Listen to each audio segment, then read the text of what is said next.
we will continue our lecture for genetics. तो हम लोगों ने अभी मेंडेलियन जेनेटिक्स देख लिया. So we have gone through Mendelian genetics and थोड़ा सा Mendelian deviations भी देख लिया. Okay. Now actually Mendel was using the term factor. तो उसके बाद the term genes came into account. है कि नहीं? So Mendelian factors, okay, Mendelian factors were later referred to as genes and फिर ultimately referred to as alleles.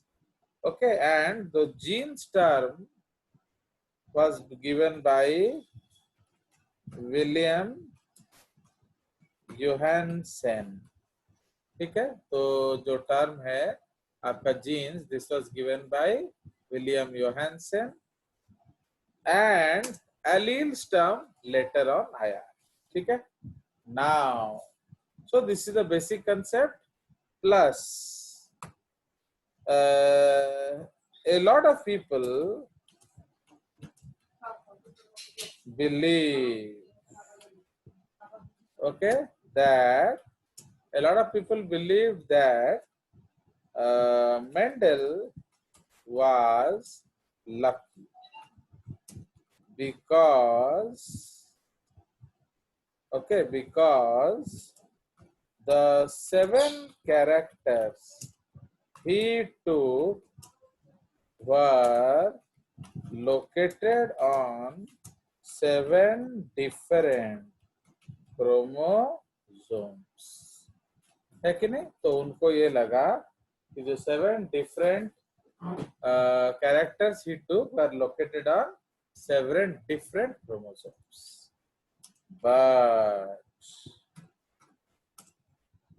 it was proved by S. Blixt that this statement was not correct. Okay, तो इसीलिए actually this is the era of Mendelian genetics. तापरे in 1910 Thomas Hunt Morgan, okay, started working on Drosophila,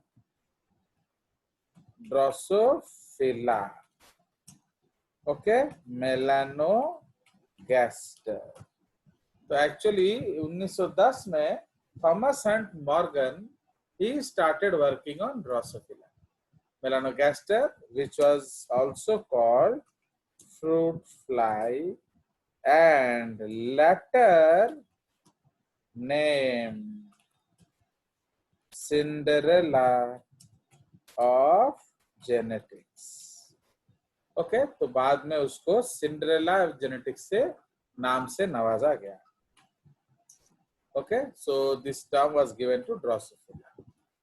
तो as usual हम लोग discuss करेंगे why.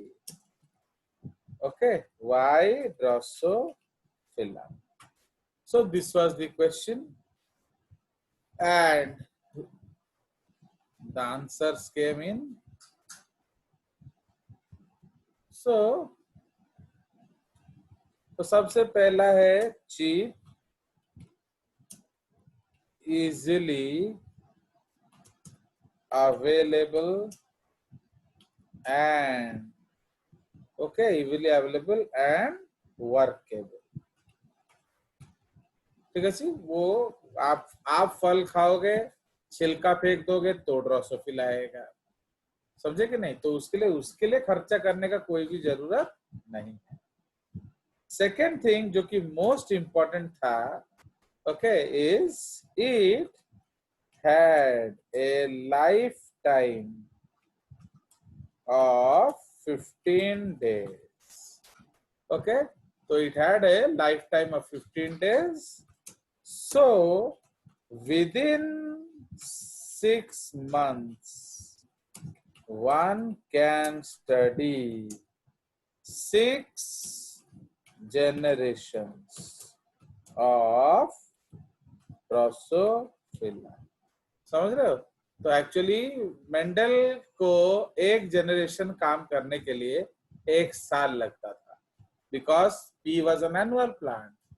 But in case of Morgan आपका पूरा एक जनरेशन 15 दिन में हो जाता था। तो with in 6 months one can study 6 generations of Drosophila. So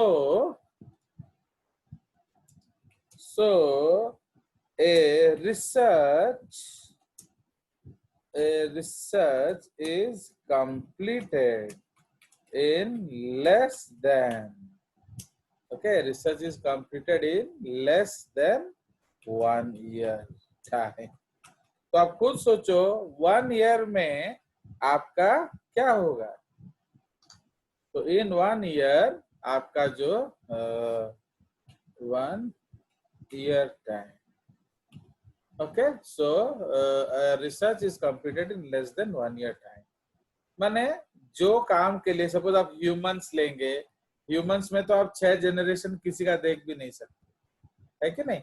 इसलिए generation time is very very important for selection of any criteria. So that is why जब से उन्होंने सिलेक्ट किया Drosophila, the whole world chase Drosophila. तो इसीलिए उसके बाद ये हॉटेस्ट टॉपिक हो गया, and that is why it was called Cinderella of genetics. ठीक है, next point, it had 2n is equal to 8 chromosomes. Okay, chromosomes, and it had 6 somatic chromosomes. Okay, somatic chromosomes माने controls bodily features and 2 sex chromosomes. ठीक है, 2 sex chromosomes। इसीलिए mail was 6a plus XY and female was, okay, female was 6a plus XX। ठीक है, तो ये उसका determination था। इसका मतलब सेक्स डिटर्मिनेशन कैसे हो रहा है? X and Y से। Okay, so mechanism of sex determination was क्या? Was XX XY type. Okay, so this is the concept of Drosophila. ठीक है, so this was the most important reason why we took Drosophila. तापरे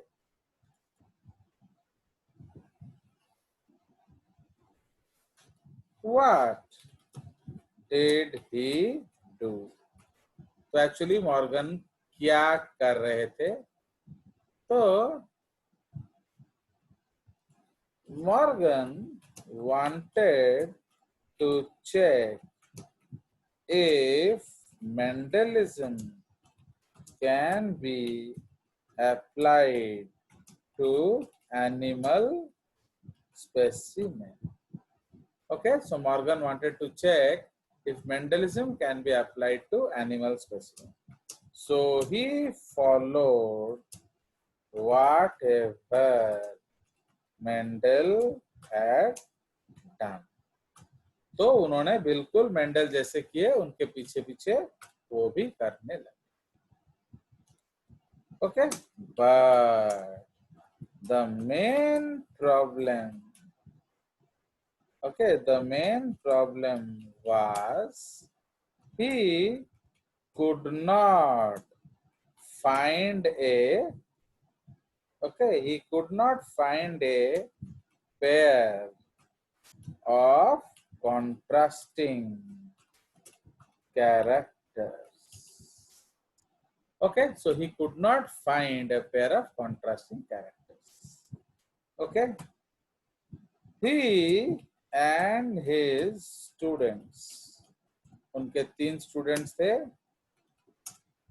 Herman J. Mueller. He was working on X-rays and causing mutation. Okay. तापरे C.B. Bridges, who extensively helped his teacher. And number 3 है A.H. Dotvan, okay, who became famous after Morgan's work, and he was the first person to have produced a chromosomal map. Chromosomal map माने कौन? Chromosomal map माने arrangement of genes on a chromosome. So ये इस साल का NEET question था, NEET 2019. Okay, तो ये इस साल का क्वेश्चन था, तो समझ रहे हो? तो इसीलिए मॉर्गन के 3 स्टूडेंट्स उसको हेल्प कर रहे थे ना.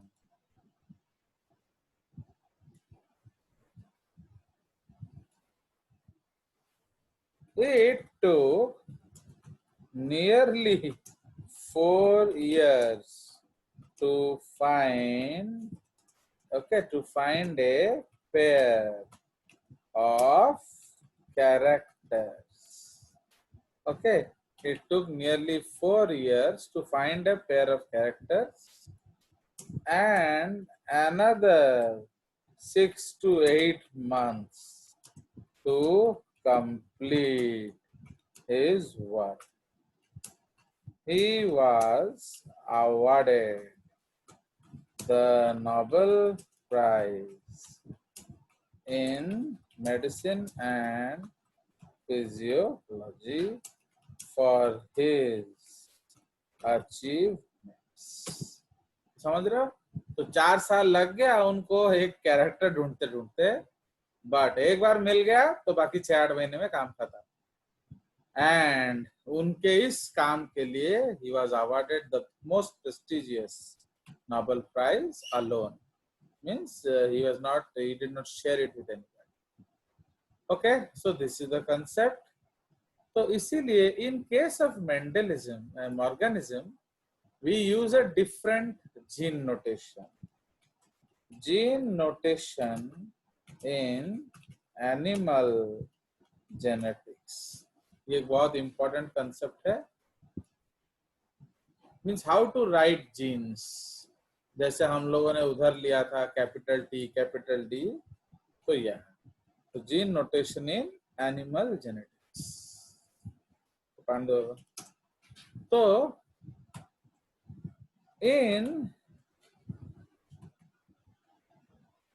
in case of animals, generally the term dominant and recessive are not used. Okay, तो जनरली हम लोग dominant recessive term generally use नहीं करते. Instead, the term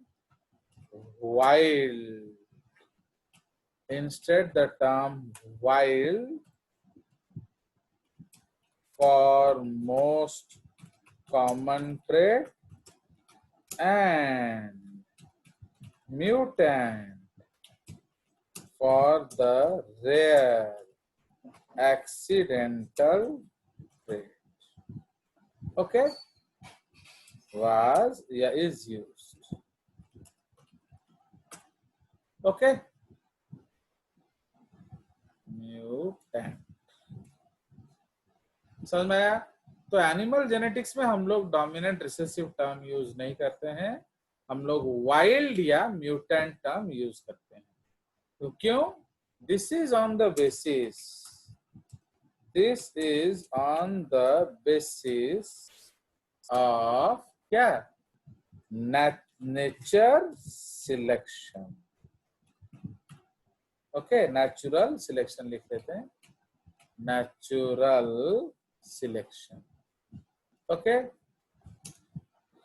nature may select the recessive form above the dominant form. Okay, now if you have seen, nowadays आप देखोगे जब हमारा placement होता है सॉफ्टवेयर कंपनीज में, तो सॉफ्टवेयर कंपनीज जो है वो generally they don't prefer computer children. Can you tell me why?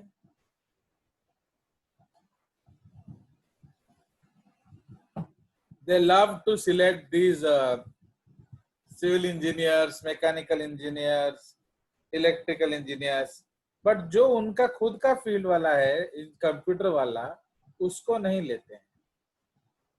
Tell me, so do you think a civil engineer is a more better programmer than a computer engineer?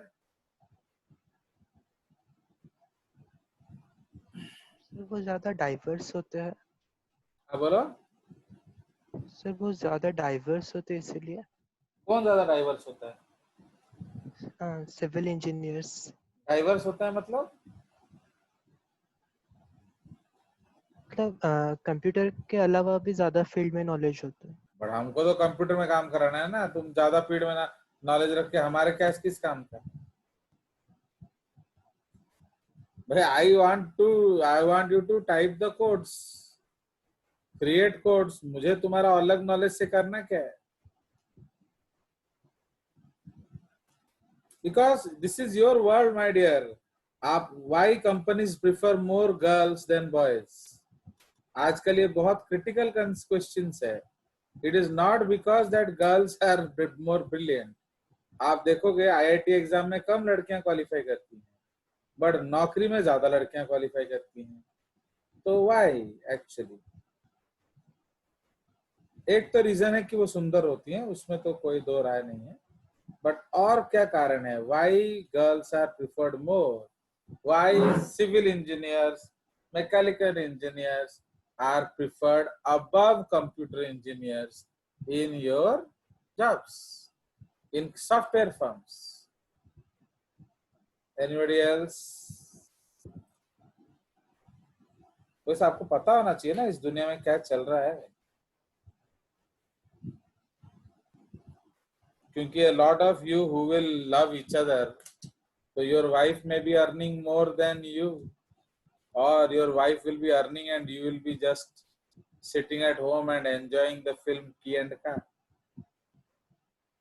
तो इसलिए आप लोग बिना दुनिया के जर में जाने आगे कैसे बढ़ सकते हैं? तो बताइए, what do you feel actually why they are being selected?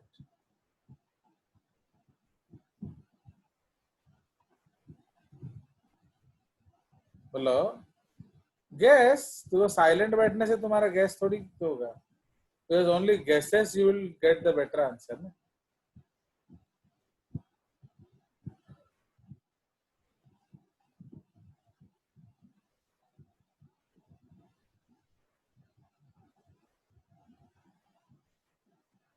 Make your guesses. Because otherwise you'll not understand. आप बार बार मेरे को इंस्टिगेट कर रहे हो कि मैं आपका क्लासेस ना लूं KVP. So if you don't have an answer, then actually we cannot read science like this. Na?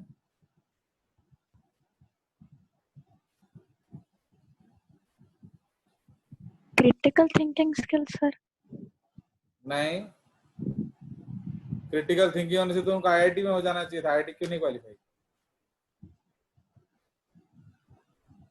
और जल्दी जल्दी गेस करो फटाफट। Why computer people are not preferred? They are reading 4 years computer engineering, है कि नहीं? वो 4 साल कंप्यूटर इंजीनियरिंग पढ़े, उनको सारा सब लैंग्वेज आता है, सारा all the things they know. Civil engineer लोग तो वो जो कभी समर ब्रेक में एक तो सी पढ़े होंगे, तो उनको लेटर सी ही आता है, सी से डी नहीं आता, समझे कि नहीं? तो they don't know anything more than 1 or 2 things, but computer people they know everything. So why job is not given to computer people and given to the other normal trades? This is because if you are more literate, you will develop faster. तो computer वाला क्या है, वो जेहेतु से बेसी knowledge रखिची, since he knows more, so what will happen? He will demand more. He will ask for more salary.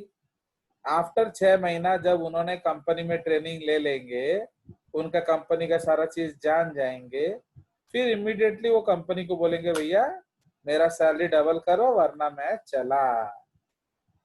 Okay, तो the company has to पे मोर। बट अगर हम सिविल इंजीनियर्स को लें, उसको सी से आगे कुछ आता ही नहीं है, वो कम से कम 6 महीने की जगह पर 2-3 साल तक तो रहेगा ही रहेगा। Okay, so if you take computer engineers, if you take educated people, okay, in the software industry, they will change jobs very fast, which no company likes, because company is giving you money free for training and probation. Okay, उसके लिए वो जो पैसा invest कर रहा है, तुम सीख कर भाग जाओगे तो फायदा क्या है? तो that is why कंपनीज जो हैं, ऐसा लोगों ने किया इन द पास्ट। पहले कंप्यूटर इंजीनियर्स को लेते थे, बट पास्ट में कंपनीज हैरेस हो गए, वो दुखी हो गए, ये सारे बड़े बदमाश हैं, they are rapidly jumping, so they are not preferring them now. Girls क्या है, जनरली वो लोग थोड़ा लोकलाइज रहना पसंद करते हैं। सपोज कोई एक सिटी में आप रह रहे हो, वहां के लिए अडेप्ट हो गए, तो आप कोशिश नहीं करते कि हम चेंज करें, घर वर खरीद लेते हैं, फैमिली बसा लेंगे, तो they always prefer sedentary lifestyle, कि रुक जाएं, यही ठहर जाएं, तो वो बहते नहीं, तो इसलिए वो एक कंपनी में ज्यादा देर रहते हैं।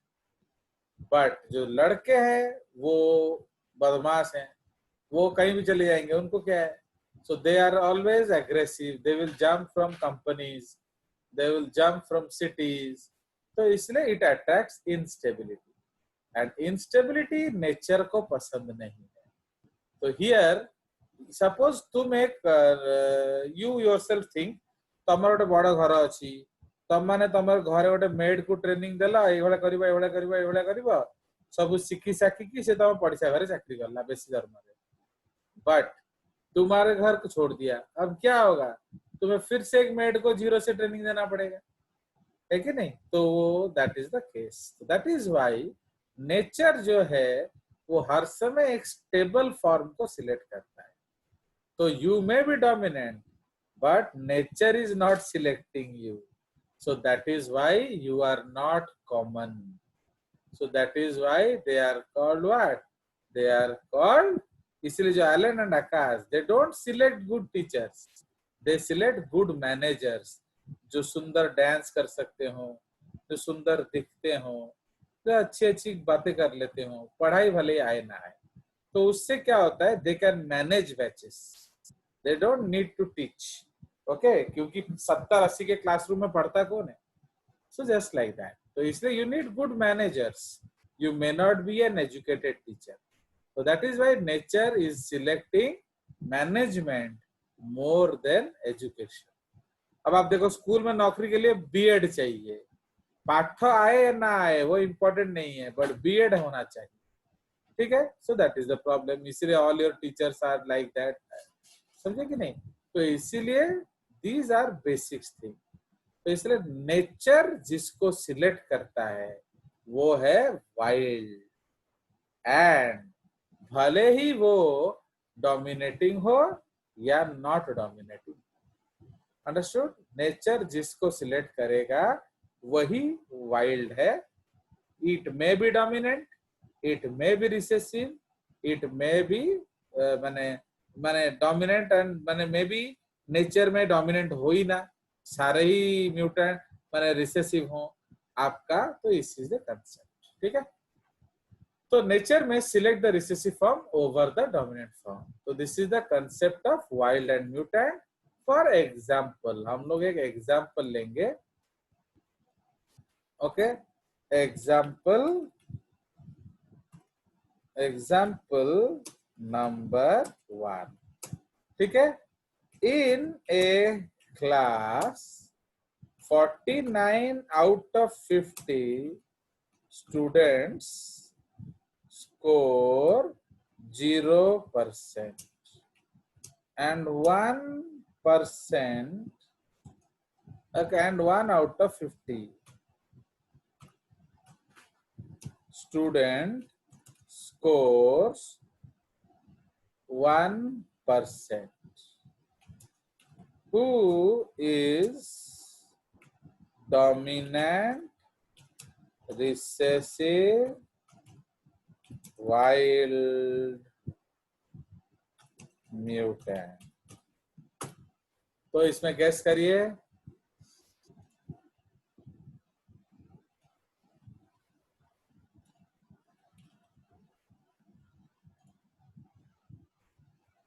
बोलिए। तो अब इस क्लास में आपका डोमिनेंट कौन है, रिसेसिव कौन है, वाइल्ड कौन है, म्यूटेंट कौन है? Sir, 49 students wild. 49 students are wild. नहीं, इसमें टॉपर ऑफ द क्लास कौन है? वो 8%। हाँ, 1% है कि नहीं? वो टॉपर है, वो जाके मम्मी को बोलेगा mummy I am the school topper, है कि नहीं? चलिए, तो वाइल्ड कौन हो गया? Wild is 49 out of 50। तो म्यूटेंट कौन है? बोलो, who is 1 out mutant? of 50। 1 out of 50। Out of 50। Dominant कौन है?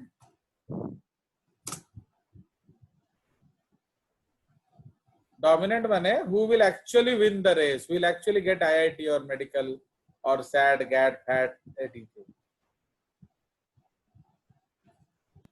1 out of 50। Who is this? आप कौन हो? अक्षता। अक्षरा इडियट। 1% रख के तुमको नीट मिलेगा? ये सपना देखेगे तू बैठ बैठ के? Are you dreaming? नहीं सर, आपने पूछा। मैंने पूछा नीट कौन पाएगा, मैंने थोड़ी बोला कि तो मैंने who बोला will get? डोमिनेंट। तो जीए नीट पाइबा सी डोमिनेंट ना, सी मोस्ट इंटेलिजेंट। तो who will get नीट?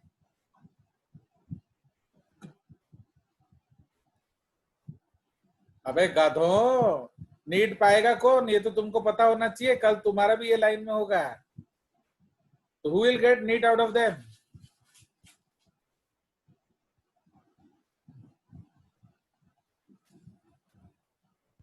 बोलो Atman, who will get NEET?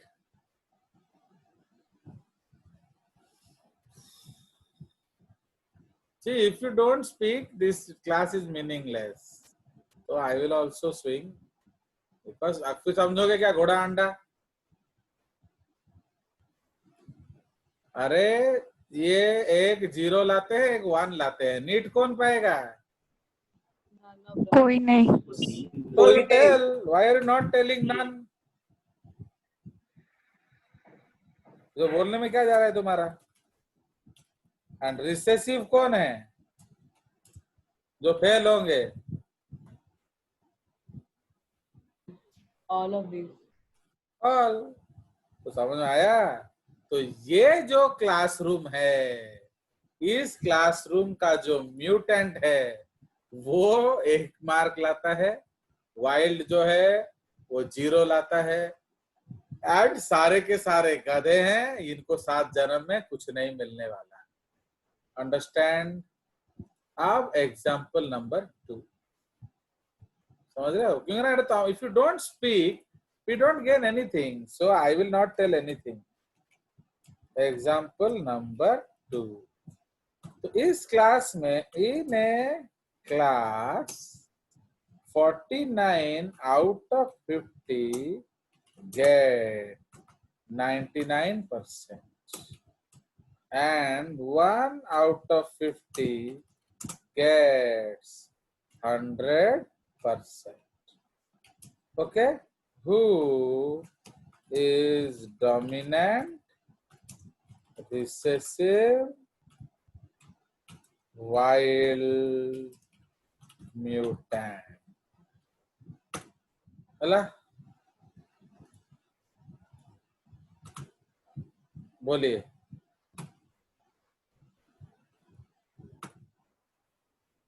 चलिए, तो इसका आंसर क्या होगा बोलो? इस क्लास में क्या होगा? तो वाइल्ड कौन है? धड़ाधड़, don't waste time. 49. Wild one है 49 नहीं, All idiot, 49. Not idiot, tell 99% वाला। ओके, 99% वाला वाइल्ड है।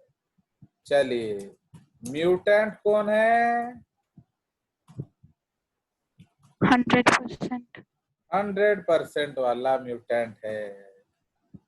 ओके, डोमिनेंट कौन है? All will get neat. All will Yes, sir. get neat. And recessive कौन है? None. समझ रहे हो? तो ये आपका 10A सेक्शन है, इसमें सब के सब आएंगे। ऐसा तुम लोग चने के झाड़ पे चढ़े हुए हो, समझे कि नहीं? चलिए, सो दिस इज योर थॉट। अरे देखो, पूरा स्कूल बोलता है तुम ब्रिलियंट है, जिस क्लास में मुंह नहीं खोलता है, फायदा क्या है? चलिए, अब हम लोग एग्जाम्पल नंबर 3 कराएंगे। ओके, तो example number 3, in a class 49 out of 50 get 1%। तो अब इसमें बताइए, तो वाइल्ड,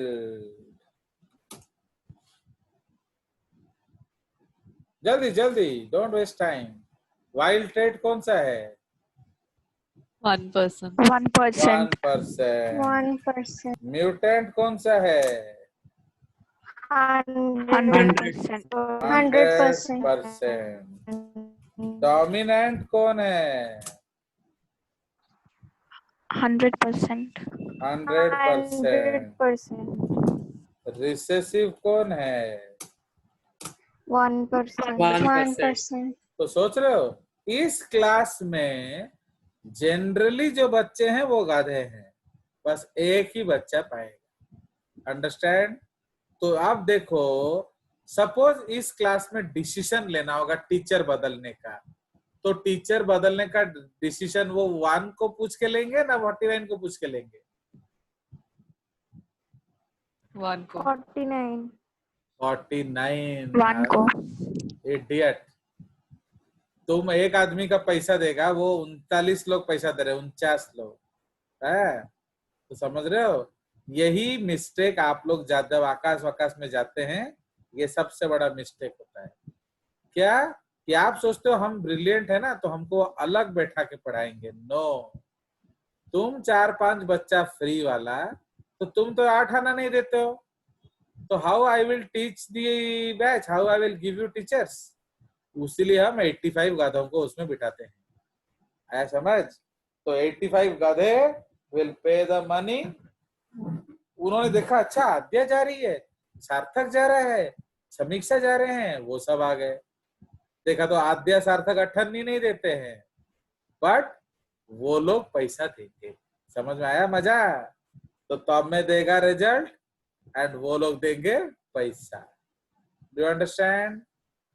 तो एक और क्लास, तो इसीलिए आप समझ रहे हो, तो यहाँ डोमिनेंट जो है उसका वैल्यू नहीं है, क्योंकि कोई उसकी बात सुनेगा ही नहीं, इसीलिए वो लोग जबरदस्ती जे सर का क्लास करते हैं, क्योंकि रिजल्ट कैसे आएगा नहीं तो। ओके, वो आकाश आइलैंड में क्लास नहीं करते, क्योंकि वहां वो किसकी बात सुनी जाएगी, दैट म्यूटेंट 100%। ओके, जो क्या द वाइल्ड 49%, जो 1%। ओके, चलिए अब हम लोग एग्जाम्पल नंबर 4 करेंगे। अब समझ रहे हो ये कंसेप्ट की नहीं? अब now you see what is nature. तो अल्लाह मेहरबान तो गधा पहलवान। तो इन a class 49 out of 50 get 99, 1 out of 50 gets 0। तो अब इसमें बताइए क्या क्या है फटाफट। तो वाइल्ड ट्रेड क्या है? 0%. 99%। आयुषी दारू मत 99. पियो। Mutant is 0. Mutant is 0%। तो क्या, हाँ 0 ही आया ना, 0% ही है वो। तो डोमिनेंट जो है वो कौन है? 99. 99%. एंड रिसेसिव कौन है? 0%. 0. आउट ऑफ द 4 क्लास आप किस क्लास में ज्वाइन करना चाहते हैं?